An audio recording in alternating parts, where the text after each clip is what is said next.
After recently graduating from college, I was finally getting my first real taste of freedom. Out of the blue, I got a message from my mother, someone I hadn't spoken to in years. It wasn't a congratulations, or even a simple "how have you been?" No, she skipped straight to the point. "I need $2,000 for your stepsister Kate's dorm fees." I just stared at my phone, half laughing in disbelief. It wasn't even wrapped in small talk, just a straight-up cash request. No hello, no hope you're doing okay, and it wasn't like she was asking for a small favor either. But honestly, that was typical for her. To anyone on the outside, this probably sounds like a regular family matter. But trust me, this is not your average family story. When I was 16, my mom married a man named Bill. From day one, Bill made it very clear I wasn't part of his plan. He came with 2 kids, Danny, who was 14, and Kate, who was 17 at the time. And the moment they moved in, it felt like my mom erased me from her life. I get it, blending families is never easy. But she didn't even try. When I graduated high school, my grandparents gifted me $2,000, just a little help for college, or maybe something to enjoy. I was genuinely happy, thinking I had a small safety net for tuition, or living expenses. On top of that, I managed to save another $2,000 from a part-time job. But one day, I checked my account, and the entire balance was gone. Not a single dollar left. Shocked, I went straight to my mother. She still had access to my account because I hadn't yet updated the ownership. Without a hint of guilt, she told me she had taken the money as some kind of punishment for not respecting her new husband and his children. As if respect was something they had ever earned from me. She looked me dead in the eye and didn't even flinch. That moment made everything crystal clear. She believed it was completely fine to take my savings, just because she felt justified in doing so. From that point on, I barely saw her. I packed up my things and moved in with my grandparents, the only people who had ever genuinely cared about me. Fast forward a few years, I've graduated, I'm trying to rebuild my life, and then out of nowhere, my mom calls, asking for $2,000. This time, for Kate's dorm room. Apparently Kate needs a private room because sharing would be too uncomfortable for her. I don't know what world she lives in, but most college students share dorms. You deal with it, like everyone else. So I told her, plain and simple, no. After everything that happened, there was no way I was handing over that kind of money. She replied, "You can't say no, we're family," as if those words magically opened access to my bank account. At that point, I just hung up. I didn't even bother arguing, because I knew she'd only try to guilt trip me into changing my mind. But the entitlement still shocked me. She only remembers I exist when she needs something. When she got married, I was erased from her life. I wasn't treated badly as a child, but the moment Bill showed up, it was like I stopped existing. She stopped showing up for my school events, stopped asking about my life, and one Christmas, after I'd already moved in with my grandparents, she didn't even invite me over. All I got was a generic email, "Hope you're doing well, love." She seemed more focused on keeping up appearances than actually being a parent. And now, after everything, she calls out of the blue expecting me to just hand over $2,000 for Kate, as if nothing had ever happened. Not after the way she abandoned me, and definitely not after she wiped out my savings when I needed them most. I don't owe her anything, and honestly, I'm finally at peace with that. There's still a part of me, the one from my younger years, that used to wish things had turned out differently. Back then, I made efforts to reach out, hoping we could rebuild some kind of relationship. But no matter what I did, it felt like talking to a wall. My mother was so wrapped up in her new life, that I eventually gave up, realizing she had moved on without me. And now, years later, she suddenly comes back, not to reconnect, not to apologize, but to ask for $2,000.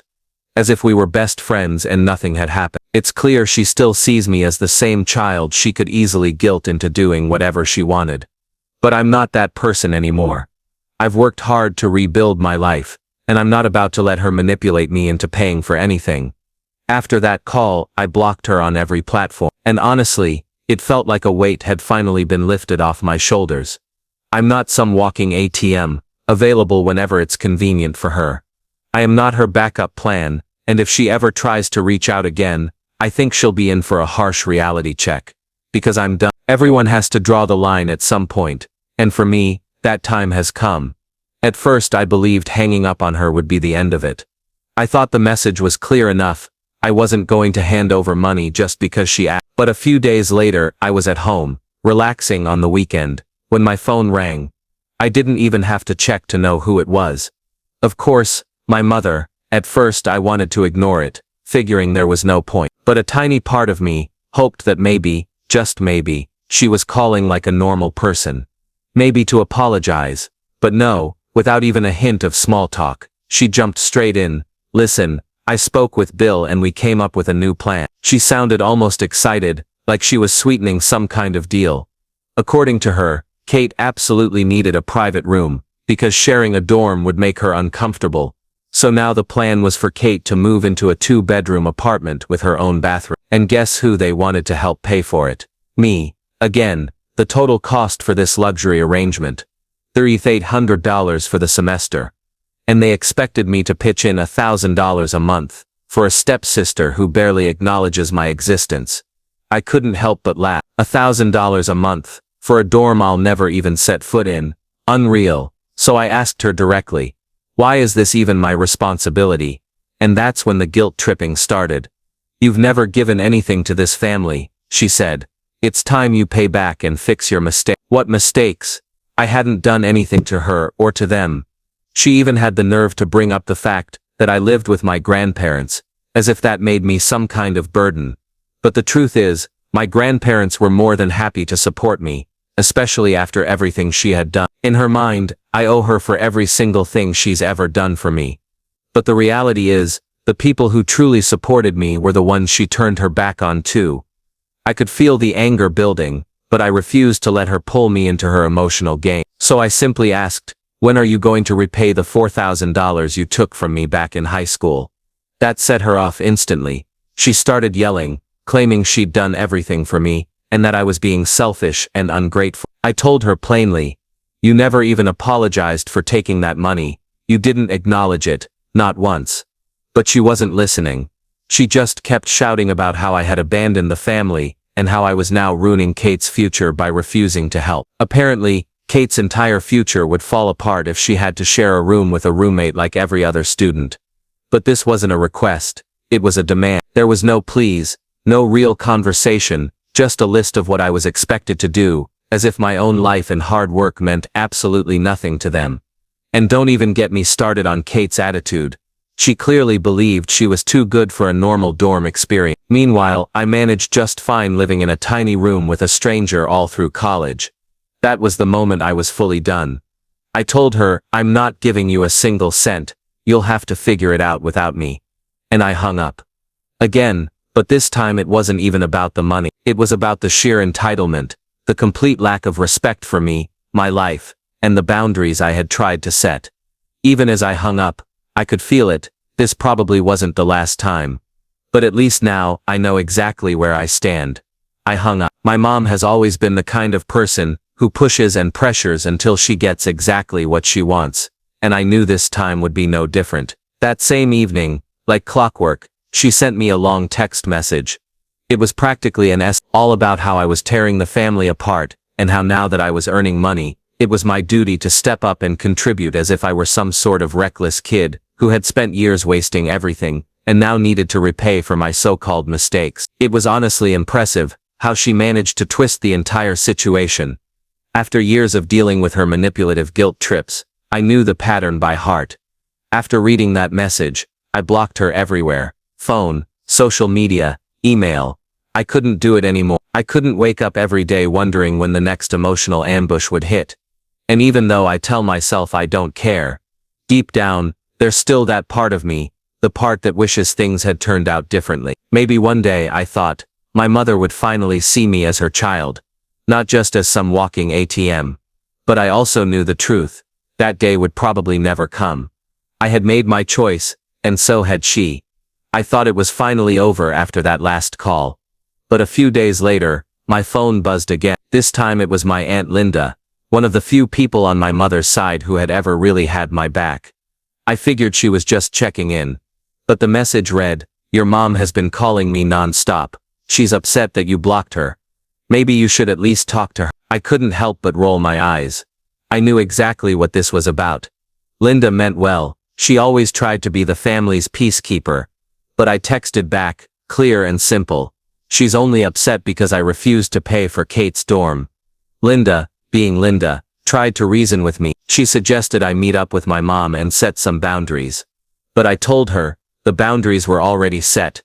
I wasn't going to give her a single cent, and I was done with the guilt and emotional blackmail. I could tell the whole thing was uncomfortable for Linda, and I didn't want to drag her into the middle of it. She ended the conversation with, "Just think about it." But there wasn't anything left to think about. I wasn't going to give in, and I definitely wasn't going to reward my mother for treating me like a spare wallet. Then a few days later, something happened that I never expected. I came home from work and there she was, standing right outside my apartment building, like some kind of stalker. I still have no idea how she found out where I live. Maybe Linda told her, maybe she figured it out on her own, but the moment I saw her, I froze. She looked furious, like she was ready for a full confrontation. I stood there, not knowing what to say. But she didn't give me time to think. "We need to talk," she snapped, marching straight up to me before I could even pull out my keys. I sighed, already exhausted by the fight that hadn't even started. I stood my ground and said as calmly but firmly as I could, "I don't owe you anything." Her face twisted with anger, like she couldn't believe I was finally standing up for myself. "And I definitely don't owe Kate a private dorm room," I added. "Kate deserves this," she shot back. "You're doing well, you can afford to help." That's when I finally lost it. "Are you serious? When I needed money for college, you took it from me without a second thought. You didn't care about my future back then, but now I'm supposed to care about hers." She tried to interrupt, but I wasn't done. "You stopped inviting me to family events. You chose them over me, and now you expect me to swoop in and save the day when it's convenient for you. Sorry, that's not happening." She glared at me, her expression a mix of anger and disbelief. For a second, I thought I might have finally gotten through to her. But no, instead she snapped, "You've always been selfish. I tried to give you a better life, and all you've done is throw it back in my face. Selfish." After everything, I wasn't about to let her rewrite the story to make herself the victim. "You left me with nothing. You took my peace, my savings, and any sense of family I had. You chose them over me, and now you're living with the result. Deal with it." She stepped closer, like she was trying to intimidate me, but I stood there, and her voice turned cold as ice. "You owe this family," she hissed. "You owe Kate. She's your sister." But I didn't flinch. "She's not my sister," I shot back. "And I don't owe either of you a thing." That was the moment it all finally clicked for me. The real heart of it. This wasn't about family, it wasn't about support, it was about control. She couldn't stand the fact that I had built a life without her permission, that I had stepped out from under her thumb, and now she was grasping at anything she could to pull me back in. Before I could even turn to leave, she grabbed my arm, but I pulled it free, looked her dead in the eye and said, "Good." Then I walked into my building, leaving her standing there, alone in the cold. I never expected to be welcomed back into her world after that, and to be honest, I wasn't even sure I wanted to be. What I felt in that moment was a strange cocktail of emotions, relief, resentment, and an unexpected shade of melancholy. Because, after all, she was still my mother. But another part of me, the part that had lived under years of manipulation and guilt, knew I had done the right thing. I had acted morally, even if it didn't feel like it. Later that night, Aunt Linda messaged me again, asking what had happened. I gave her the short version, and as always, she hoped things might work out between us someday. She even said she understood why I'd drawn the line, even though she disagreed with my mother. I didn't have the heart to tell her I was done, really done. I just thanked her for checking in. Because deep down, I knew there was no fixing this. And for the first time, I was okay with that. After that confrontation outside my building, I really believed it was over. I stood my ground. I had made my position clear. I thought we would both just move on. But I should have known better. My mother has never been the kind to back off so easily. About a week later, just as I was finally starting to unwind a little, my phone rang. The number was unfamiliar. Normally I'd let it go to voicemail, but for some reason I answered. The moment I heard the voice, I knew. It was Rai, my stepdad. I hadn't heard from him in years. For a brief second, a part of me wondered if maybe, just maybe, he was calling to patch things up. But no. His tone made that clear right away. "So I hear you've been disrespecting your mother," he barked. No, hello, no small talk. Just straight to the accusation. I clenched my jaw, already on edge. "I'm not disrespecting her," I replied, trying to stay calm. "I'm just not giving her money." "You think this is about money?" he sneered. "This is about family." I could feel my patience drain. "You left your family behind, and now you're refusing to help Kate when she needs it most." I cut him off. "I didn't leave anyone. You and Mom pushed me out. Kate isn't my responsibility." There was a pause, a long one, and for a moment, I thought that might finally be the end of it. But of course, it wasn't. "You're selfish," he snapped. "We've done everything for you and this is how you repay us? Turning your back on your family?" That was rich, coming from him. They'd taken from me, pushed me aside, and now they expected me to just show up like the perfect son whenever it was convenient for them. "You did nothing for me," I said, my voice colder now. "The moment you had your perfect little family, you both treated me like I didn't exist, and now you want me to play savior?" Before I could finish, he cut me off. "You're not a kid anymore, it's time you grew up. Family means sacrifice. You owe us." That word, "owe," it hit like a switch. I owed them nothing. "No, Rai," I answered, clear and steady. "I don't owe you anything." I could hear the anger bubbling on his end, but I didn't care. I wasn't the same scared teenager they could guilt and manipulate. He gave me one last line, his voice low and threatening. "This isn't over, we're family. Whether you like it or not." I hung up without another word, and as I did, I felt this strange, overwhelming rush of relief. For the first time I had drawn a line that couldn't be erased. But of course it still wasn't the end. A few days later, my phone buzzed again. This time it was a text. The message was softer than Mom's or Rai's, but the guilt trip was still there, loud and clear. "Hey, I know things have been tight, but I really need help with this dorm situation. I don't get why you're being so stubborn about it. It's just money, and it's not like you can't afford." I stared at the message, feeling that same old mix of sadness and anger. Just money. The entitlement was honestly unbelievable. I owed her this, as though it were obvious. As though I were just some wealthy relative meant to pay her bills because I could. I considered responding, but realized it wouldn't make any difference. None of them would see things from my perspective. To them, family was a one-way street, where I was expected to give and give, while they took whatever they wanted without giving anything back. So I blocked her too and deleted the message. I owed it to myself. It was clear that they would only see me as the villain for not following their orders, regardless of what I said or did. And this was the truth I came to accept. They no longer really belonged to my family, not in the way families are supposed to be. Family is supposed to be support, love, and mutual respect. But for me, they lacked all of that. I was just a convenience, a bank account they could access whenever needed. The following days were tough. I constantly wondered what family truly meant. We grow up thinking family is everything, and that blood is thicker than water. Sometimes though, the people who share your DNA are the ones who cause the most harm. And at that point, you have to make a decision.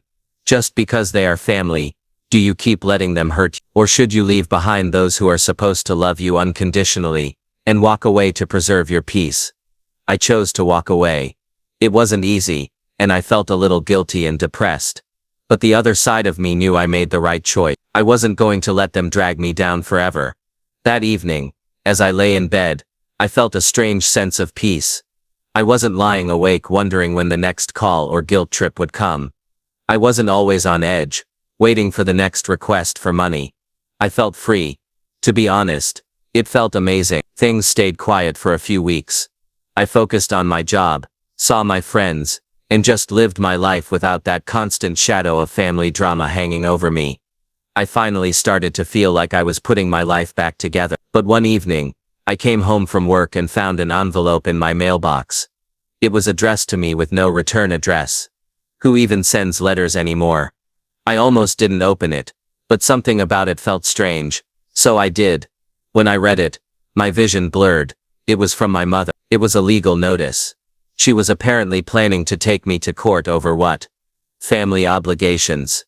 In her view, I was somehow responsible for paying Kate's college expenses, claiming that family law required me to pay for Kate's dorm fees, since we were family. She tried to present it as a legal obligation. Absurd. Holding the ridiculous letter in my hands, I actually laughed out loud in my living room.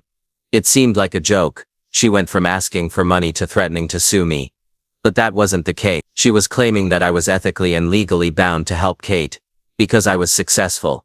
She'd actually gone to a lawyer and had them draw up this contract. Fresh out of college, I was barely getting by.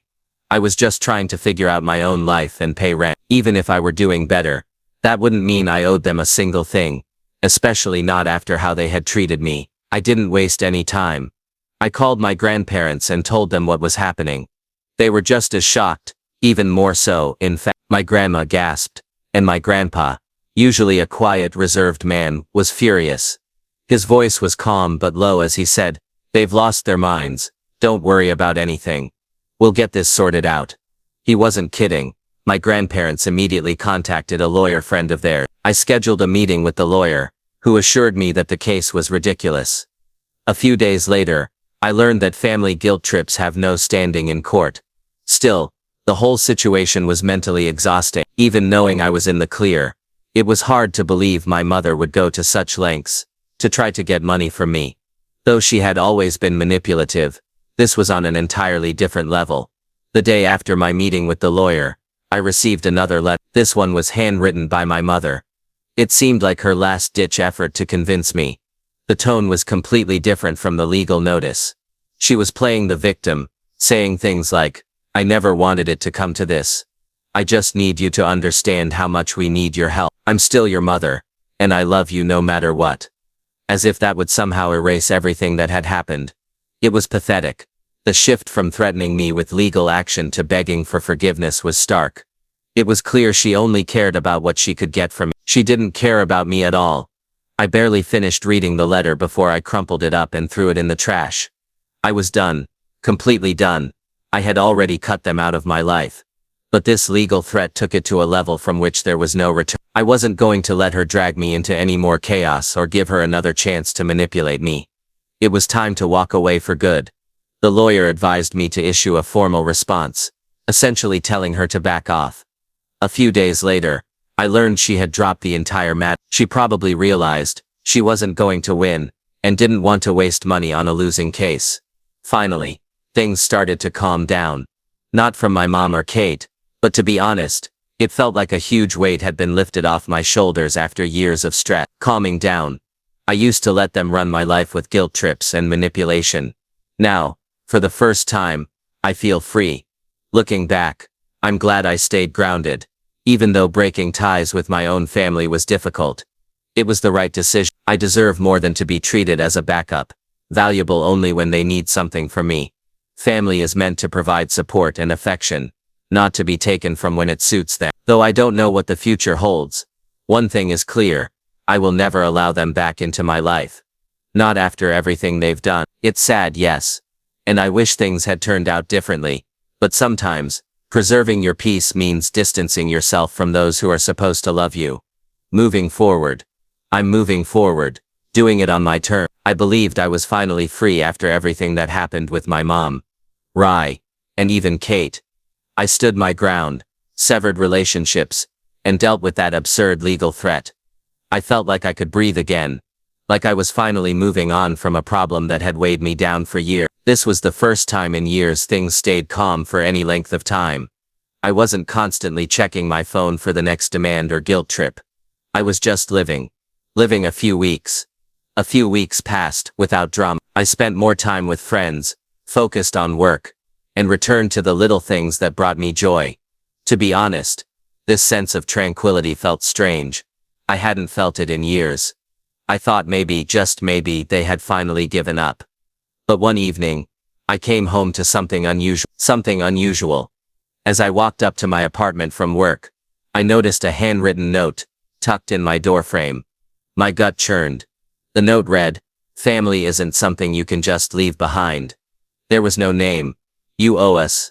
I didn't need a signature to know exactly who it was from. For a moment, I just stared at the note, that old familiar anger rising within me. They were still trying to drag me back in. They still couldn't believe I was done after everything, blocking their calls, deleting their texts, even involving a lawyer, trying to push the thought out of my mind. I tore the note in half, threw it in the trash, and walked inside. But that evening, sitting in my apartment, I couldn't shake the feeling that this wasn't truly over. My grandparents.